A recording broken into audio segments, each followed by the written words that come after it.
Կենտրոնի եթերում անցուդարձն է, եկեք միասին ու կարճ ամփոփենք օրվա կարևոր իրադարձությունները Հայաստանից ու աշխարհից։ Բարի երեկո։ Ովքեր են թալանել Արցախը, մի խումբ արցախցիներ այսօր բողոքի ակցիա են իրականացրել Արցախի ներկայացուցչության դիմաց, պահանջելով հանդիպում Սամվել Շահրամանյանի հետ։ Արցախի նախագահը պատասխանել է նրանց հարցերին, նշելով, որ ինքն էլ կողմ է, որ թալանը հետ բերվի։ Հստակ չի պատասխանել հարցին, թե ակցիան ուղղորդված է, իսկ օրվա ընթացքում իրավիճակը մի պահ լարվել էր, ակցիայի մասնակիցները վիճել են նաև լրագրողների հետ։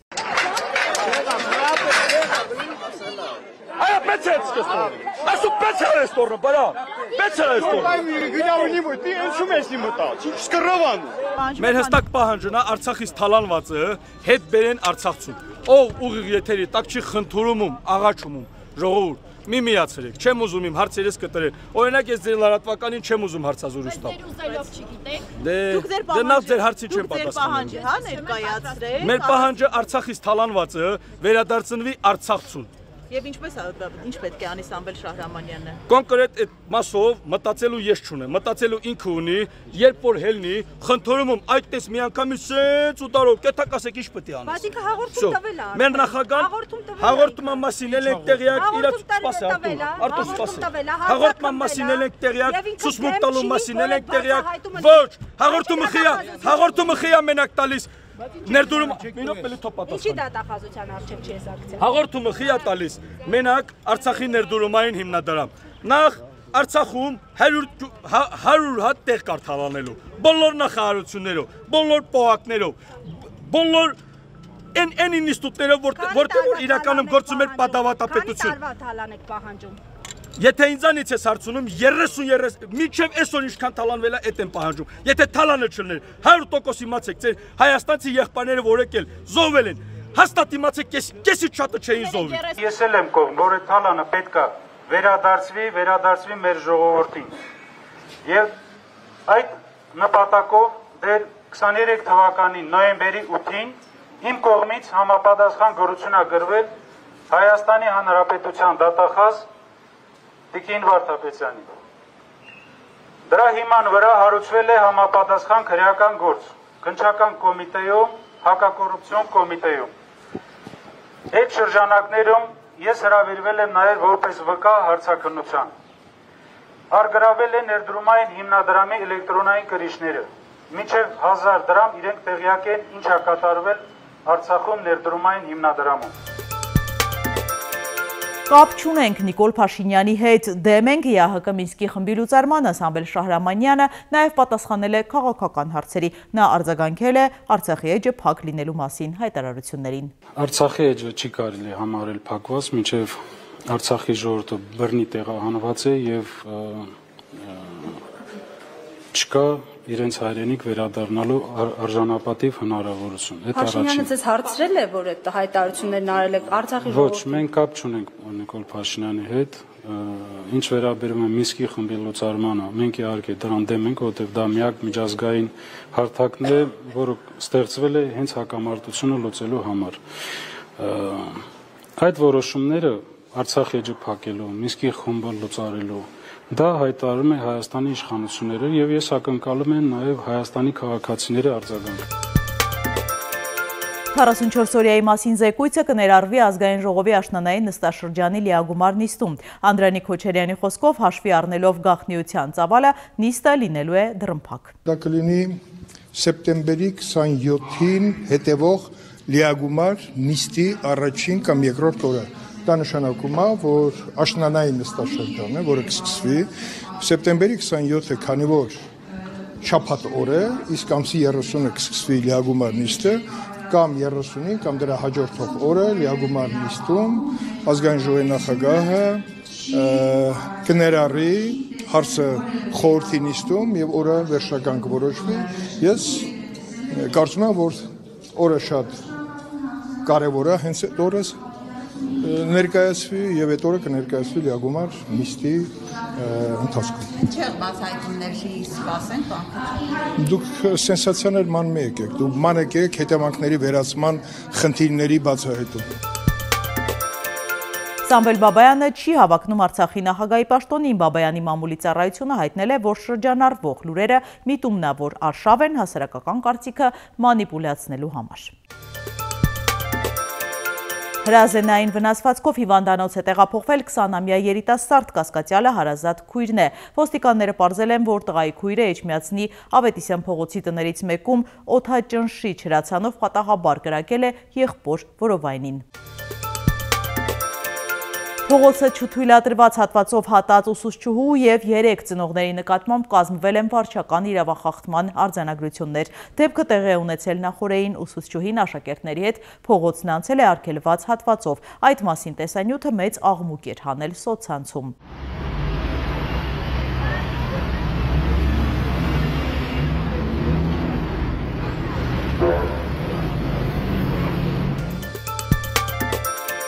Արտակարգ դեպք է տեղի ունեցել Սյունիքի մարզում 13-ամյա Հոբելյարի ծննդյան կապակցությամբ գումար հավաքելուն չմասնակցելու համար վիճաբանություն է սկսվել, որի ժամանակ 17-ամյա տղան բռունցքով հարվածել է 14-ամյա երեխայի որովայնին։ Շամշյանը հայտնում է, որ տղայի դեմքին հարվածել է նաև Հոբելյարն ու ևս մեկ անչափահաս, պատճառելով ֆիզիկական ցավ։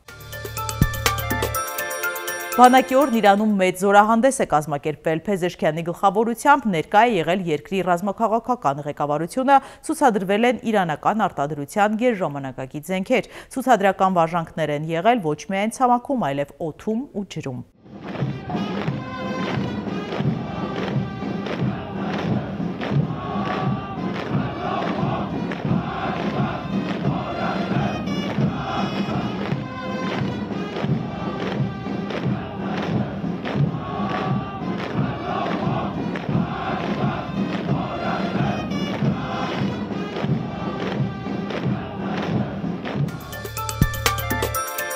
Երկու մարդ է զոհվել, 6-ը վիրավորվել Ֆլորիդայի պետական համալսարանի տարածքում տեղի ունեցած հրաձգության հետևանքով։ Ոստիկանությունը կարծում է, որ զինված անձը Լեոն շրջանի շերիֆի տեղակալի որդին է, որը կրակել է մոր ծառայողական զենքից։ Ոստիկանությունը հայտնում է, որ զոհերը ուսանողներ չեն։ Oh my God. Oh my God. She got shot? Did she? Oh, yeah, she got shot. Did she? Ֆինական հեռուստատեսությունը ներկայացրել է նախկինում չհրապարակված կադրեր Սլովակիայի վարչապետի դեմ մահափորձից։ Ռոբերտ Ֆիցոյի դեմ մահափորձը տեղի էր ունեցել անցած տարվա մայիսին։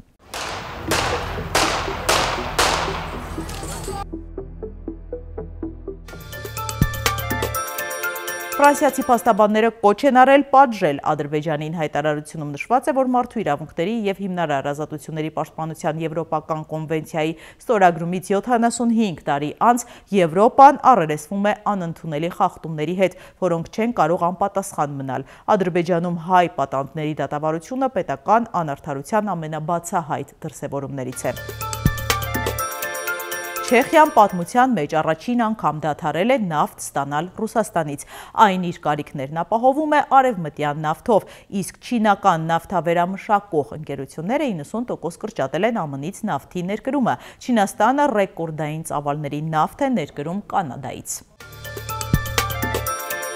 ԱՄՆ-ի օգնության դադարեցումը կարող է թուլացնել ամերիկյան ազդեցությունը Մերձավոր Արևելքում։ Ըստ Պոլիտիկոյի 2010-ից 23 թվականներին Մերձավոր Արևելքի երկրները ընդհանուր առմամբ մոտ 40 միլիարդ դոլարի օգնություն են ստացել USAID-ից։ Առաջարկում եմ միասին թերթել մամուլի էջերը։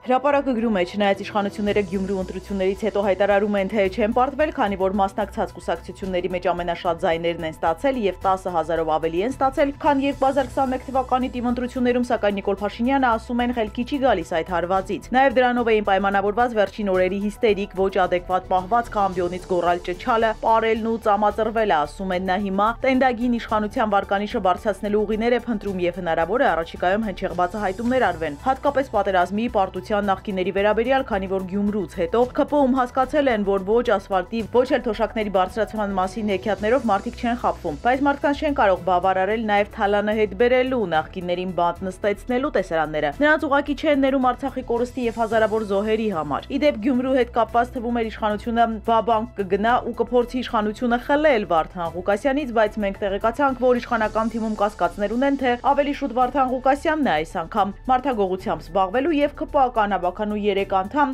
իր կողմը տանելով վերջնականապես փակի Գյումրիում իշխանազավթում անելու իշխանության ախորժակը։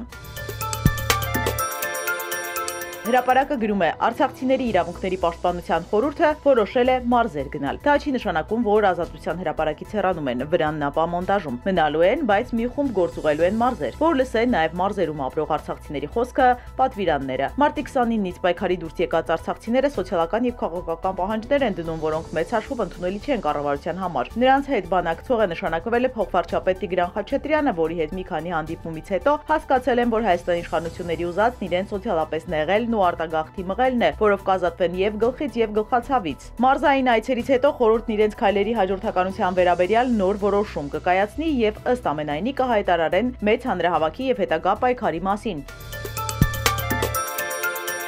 Ժողովուրդը գրում է Նիկոլ Փաշինյանի հատիկ բլեֆը փլվեց սահմանադրական դատարանում։ Բարձրագույն դատարանը հաշվի առավ Վենետիկի մասնագիտական հանձնաժողովի կողմից տրված մասնագիտական կարծիքը, որը օրենքի ամբողջ տրամաբանությունը փոխել է։ Սահմանադրական դատարանն այս օրենքի առանցքը հանդիսացող դրույթները գույքի վերաբերյալ ուսումնասիրություն սկսելու հիմքերի մասերով բավականին նեղացրել է, կոնկրետացրել է դրա կիրառման շրջանակը, ինչը նշանակում է, որ դրա լայն մեկնաբանությունն այլևս հակասահմանադրական է։ Իրավապահները կարող են քննել միայն պաշտոնյայի պաշտոն զբաղեցնելու ժամանակ ձեռք բերված գույքը, դրանից առաջ եւ հետո ձեռք բերված գույքը չի կարող ապօրինի համարվել։ Եթե պաշտոնյան իր պաշտոնավար մանորոք հանցավոր ճանապարհով որևէ գույք է ձեռք բերել, պետք է հանցանքը գույքի հետ առնչություն ունենա, որ հնարավոր լինի այն համարել ապօրինի։ Հակառակ դեպքում հնարավոր չի մարդուն մեղադրել ապօրինի գույք ունենալու մեջ, օրինակ աչքաչափով, օդում կախված լուրերով կամ քաղաքական հրահանգով։ Առավել եւս հնարավոր չէ պաշտոն չունեցած կամ չունեցող մարդուն ապօրինի գույք ունենալու մեջ մեղադրել։ ՍԴ որոշումից հետո իրավապահները դատախազությունը պետք է ապացուցեն, որ կոնկրետ գույքը կոնկրետ հացանքի արդյունքում է ձեռք բերվել կոնկրետ պաշտոնավարման ժամկետում, որից հետո նոր մտնեն դատարան բռնագանձման պահանջով։ Իսկ այն, ինչ մինչ օրս անում է դատախազությունը, Նիկոլ Փաշինյանի քաղաքական կմահաճույքի կատարում է եւ ոչ